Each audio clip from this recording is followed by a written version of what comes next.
This is going to be a short demonstration of knee-controlled articular rotations, or CARs. Also, I'm going to show you some CARs for the ankle and toes, and then we're going to do some kinetic stretching for the knee, and then some CARs for the kneecap. So stay tuned and enjoy. Starting with the knees, hold on to the back of the thigh and press the knee into the chest as you extend the knee and rotate the tibia out and in on the way up and down. So noticing that I'm creating circles with the knee here, out and up, in and down, and then go in reverse, in and up, out and down, in, up, out, down, using my toe as a guide point when I'm externally and internally rotating my tibia. So that would be a knee circle.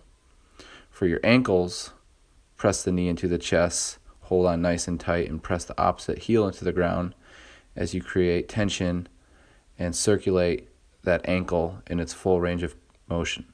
Use your toe as a guide point to create the circle and just pretend that you're drawing a full circle with the toe.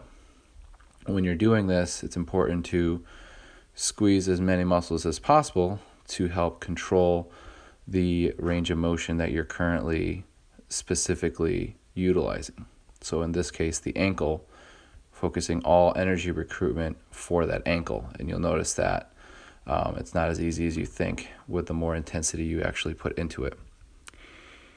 After that, we're going to get into the toes.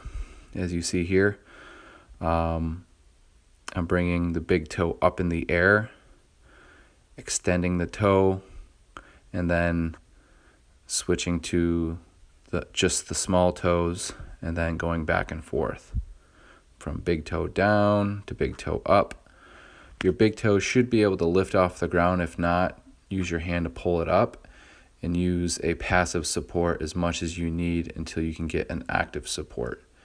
And noticing that I'm trying to separate my toes, I'm pianoing my toes down to the ground from the pinky to the big toe, and then obviously going from big toe to the ground to little toes to the ground.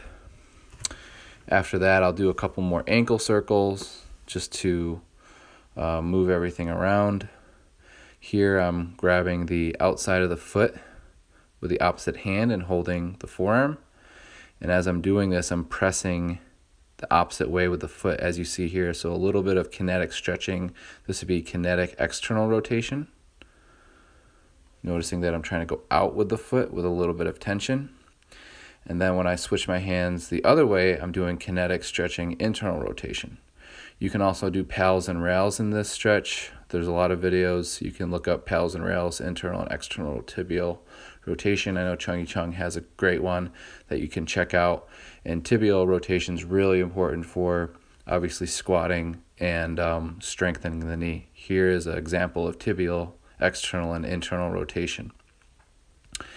After doing that, I'm going to circulate the patella from a 12, 3, 6, 9 o'clock pattern, using my thumbs as guide points to circulate that patella in a 360-degree manner.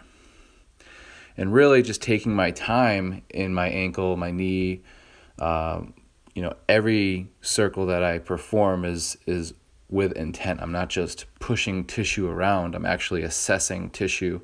And that's the point of controlled articular rotations, is to assess your tissue so you have better awareness of your current capacities, and so you're going to be able to train in a better and more knowledgeable way.